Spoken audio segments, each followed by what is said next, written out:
والاهداف وفي العمل مع البراعم والناشئين، وعلى المدرب مسؤوليه البحث عن المفاهيم والسبل الكفيله بتطوير وظهور المستقبل من كافه الجوانب التربويه والنفسيه والبدنيه والفنيه. كيف نجعل اللاعب ممتعا للصغار؟ المتعه تعد العناصر الاول، لانها اذا فقدت الانتاجيه، والغرض من المتعه هو ان يتقبل اللاعب التمرينات برغبه كبيره، وعلى المدرب ان يخلق جو المتعه لانه صاحب القرار في حب نقاط المتعه للاعب. وكلما ازدادت المتعه في التدريبات ازداد المدرب حماسا في تطوير اللاعبين.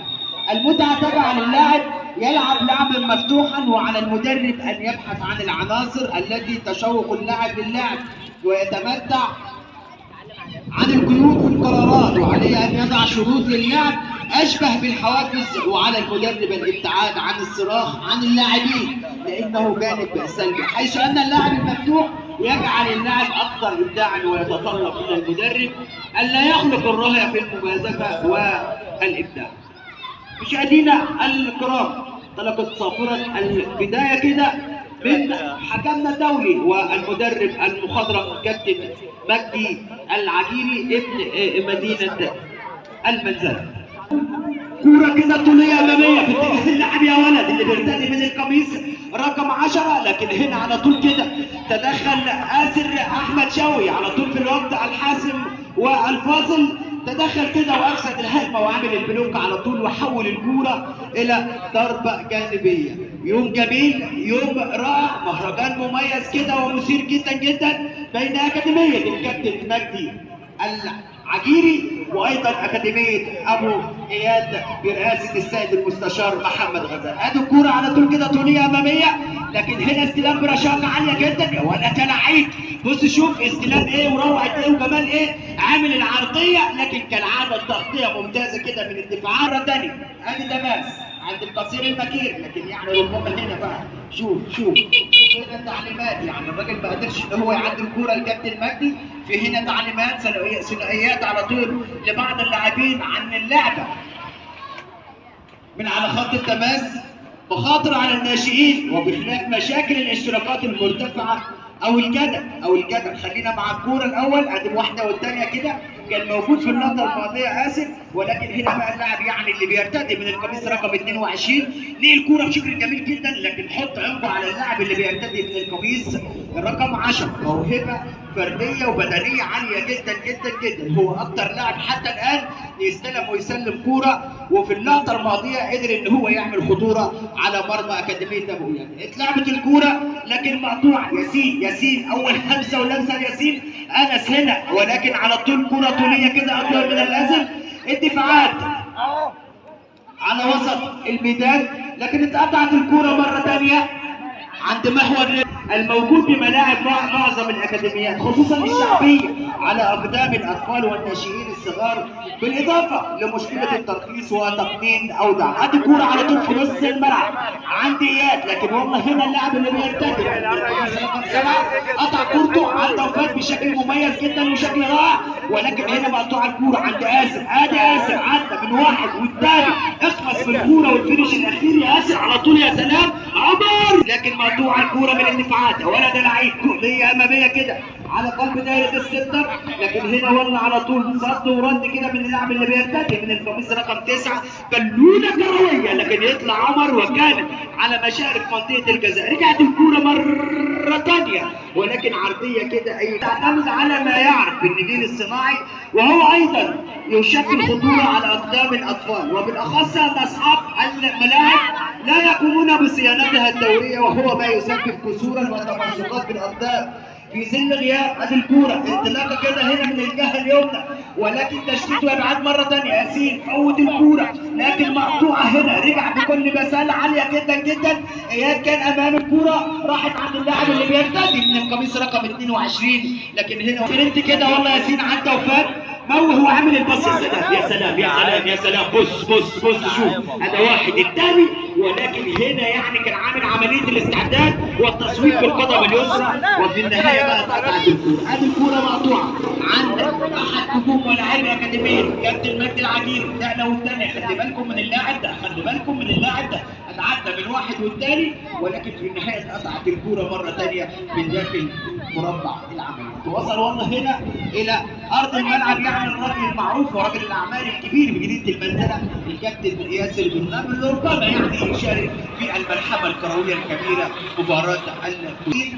وعلى المدرب مسؤوليه البحث عن المفاهيم والسبل الكفيله. هذه الكوره عند اللاعب اللي بيرتدي من القميص رقم 22، لكن هنا يعني تدخل قوي كده وعنيف، وهنا بقى حكم اللقاء بيحتسب ضربه جانبيه من مصلحه اكاديميه العجل. هذه الضربه الجانبيه هنا من الجهه اليسرى على التنفيذ. والله اللاعب المميز صاحب القدم اليسرى والعرضيه، لكن والله متواجد داخل الصندوق على طول انس الامام. ادي ياسين وعمر، نقله والثانيه كده لكن مقطوع. بص شوف، ادي اسف مش وقت كوبري ومش وقت استعراض يا اسف. ادي بص شوف على طول كوره كده طوليه واماميه، دربكه كبيره جدا كانت من على قلب دايره السنتر، لكن هنا بيصلح المسار مره ثانيه. اسف قطع كورته، لكن المره دي بقى اللاعب اللي بيرتدي يعني من القميص رقم 7 يا ولاد، ادي الباص، ادي النقله والثانيه على الدفات. يخرب عقلك مش ممكن.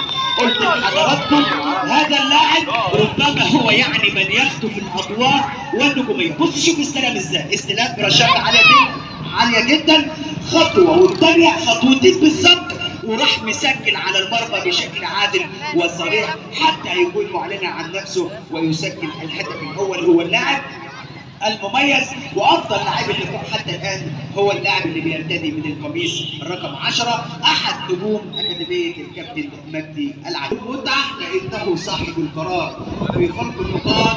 المتعه للاعب، وكلما ازدادت المتعه في التدريبات. هذا بص شوف، عدى وفات كده بمهاره واقتدار، ولكن هنا اللي بيرتدي من القميص رقم 10 عرضيه وراسيه وممكن، لكن يا سلام برضه من هذا اللاعب لو اشتغل هنشوف منه يعني قدرات فنيه ومهاره عاليه جدا جدا جدا. هو نجم كبير وايضا بيمثل اكاديميه الكابتن احمد انس. ادي هنا اياد استلام برشاقه يا ولد، ادي واحد عدى من واحد بيلف ويدور كده، بيبحث عن صديق، بيبحث عن رفيق، يمشي ويتقدم. بص شوف عملها بوش القدم ازاي بالمقاس وتطلع المتعه زي ما قلت لحضراتكم. تعدل العنصر الاول لانها كده فقد الانتاجيه والغرض من المتعه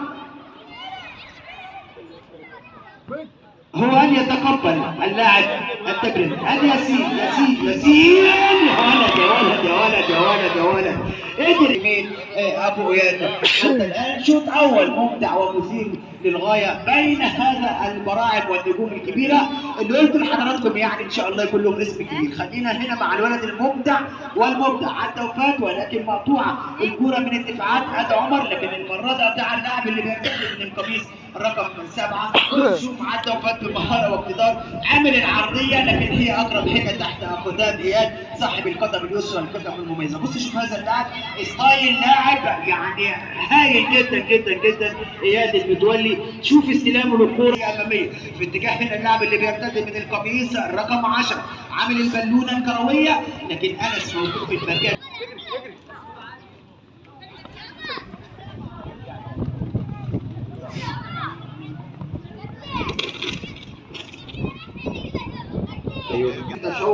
تتشوق للعب ويمتنع عن الخروج في القرارات، وعليها ايضا ان يضع شروطا للعبه اشبه بالحوافز، وعلى المدرب الابتعاد عن الصراخ على اذا تحدثنا عنه وعن تاريخه الكروي فسنحتاج لوقت طويل جدا جدا جدا. مجدي العجيري باختصار هو احرف من انجبت مدينه المنزله من حيث الموهبه والمهاره العاليه. تسليط الاضواء على لاعبي كره القدم ومرتباتهم الخياليه اصابت الاهالي بالهوس الكروي في مصر. ادي الكوره على طول طوليه اماميه كده في اتجاه انس.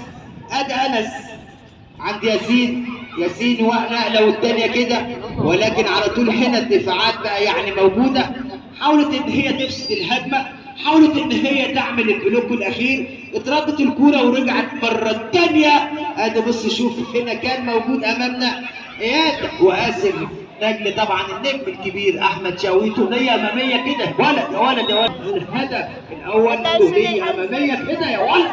بص شوف هذا اللاعب غمزها كده يعني بالراس، ولكن هنا على طول بقى الحارس الكبير يعني يسير على الكوره ويرتدي بالراس. رجعت طلب الكوره اسف، عايز يمر كده ويعدي، لكن الدفاعات كالعاده موجوده امامنا. اللاعب اللي بيرتدي من القميص رقم 7 راح يتنافس في اليمنى يا ولد يا ولد يا ولد يا ولد. تصوير عمليه الباص، قطعت الكوره مره ثانيه، معركه كبيره جدا على وسط الميدان، استخلصها هنا اللاعب اللي بيرتدي من القميص رقم 22 انس، صد ورد موجود، اسر وياسين كالعاده، ولكن هنا الاسمراني ولد برضه يعني مكتوب كده، عجبنا اداؤه جدا جدا، لكن خلينا هنا مع اللاعب الولد المبدع والمبدع اللي بيرتدي من القميص رقم 10. ادي الكوره على طول لعب كده، ولكن مقطوعه الكوره يا ولد يا ولد يا ولد يا ولد. ادي يوسف بص بص بص بص بص شوف شوف شوف قطع الكوره ولعبها الثابت مره واحده على طول، ما فكرش فيها الى ضربه جانبيه. اسر والعرضيه، ولكن التالق كالعاده من الحارس يوسف مره ثانيه، تردد الكوره والخطوره موجوده، هي دي ممكن مش ممكن يا يوسف مش ممكن، لكن هنا ايه؟ هنا حكم اللقاء بيجري اهوت، هنشوفه بقى بيحتسب. حكم اللقاء مجدي العجيري له باع طويل جدا جدا في عالم الساحره المستديره، صاحب صولات وجولات كبيره جدا جدا. انا بص شوف هنا ياسين عد من واحد والثاني، لكن تولد الكوره. الان مباراه متكافئه بلعبها ونتيجتها لحد النتيجه 1-1. ادي هنا كانت في اللقطه الماضيه اسر، عليك بص شوف اخذهم الاثنين كده في مره واحده وعمل يعني فتح يعني السبرنت كده، ولكن في الناحيه بقى بتجلي الكوره وتطول وتركيز. نازل له والله هنا اللاعب اللي بيرتدي من القميص رقم 7، طوليه اماميه هناك في الجهه اليمنى، بيرفع على كورته بينتظر ربما مساعده ومسانده من احد اصدقائه، لكن استلام عالي جدا كده من اللاعب اللي بيرتدي من القدم اليمنى واليسرى. طوليه اماميه هي دي ياسر، مش ممكن يا ياسر، اغرب كوره مرت وعدت يا ياسر، فرقت بالمرمى تماما يا راجل، صلح المسار، ولكن من الدفاعات بامتياز، الدفاعات بامتياز. شوف بقى شوف هيفتح السبرنت هياخد، هذا واحد يلا يا هلا يلا يا هلا شوف يا هلا مازاجنجي بلاك ستار. بص شوف مازاجنجي من اول ما استلم الكوره وقلت لحضراتكم خلي بالك، هذا واحد والثاني والثالث 3 خطوات بالظبط، وراح مسجل واعلن عن نفسه واحرز الهدف الثاني، هو هدف تقلص الفارق. لاعب كبير وممتع ممتع جدا جدا، ان شاء الله يكون له اسم كبير في عالم الساحره المستديره تحت تنفيذ العرضيه. ولكن هنا يوسف ما توقعهاش، نزلت عند الموعود عد. بص خلي بالك، ركز، ولكن في النهايه يعني بينقصوا هنا تطول على الكوره والفينش الاخير. وادي يوسف بقى في اللقطه الاخيره كان موجود في المكان المناسب، قدر ينفذ العرضيه. ولكن هنا يوسف ما توقعهاش، نزلت عند الموعود عد. بص خلي بالك، ركز، ولكن في النهايه يعني بينقصوا هنا تطول على الكوره والفينش الاخير. وادي يوسف بقى في اللقطه الاخيره كان موجود في المكان المناسب، قدر يوجد ليه بقى؟ لانه ملتزم في مكانه، بيلعب السهل الممتنع، لكن خلينا بقى مع الولد اللي قدر يخطف الاضواء والنجوميه، هو لاعب ممتع صاحب الهدفين لاكاديميه مجدي العجيري. حتى الان التقدم والاسبقيه من مصلحه. انا على طول ضربه جانبيه، لكن هنا على طول من مره واحده كده الحارس الكبير بصداء غير ان هذه الاحلام تصطدم بواقع مؤلم، وهو تحول أكاديميات الكرة في سريع عن طريق بيع الوهم للأهالي وأطفالهم بخلاف الخطورة الطيبة على أقدام الأطفال التي حضر بها الأطباء والمتخصصون في التربية الرياضية. عرضية ساحرة على القائم الأول وقد تكون، ولكن هنا على طول تشتيت وإبعاد مرة ثانية عند البديل اللي لسه نازل في أحداث الشوط الثاني، وبيرتدي من القميص رقم 18 اتجاه ياسين ده من مصلحة أكاديمية العجيب. نقلة والتانية كده باتجاه يوسف اللي بيحضر على كورته، وفي الأخير بقى بتبقى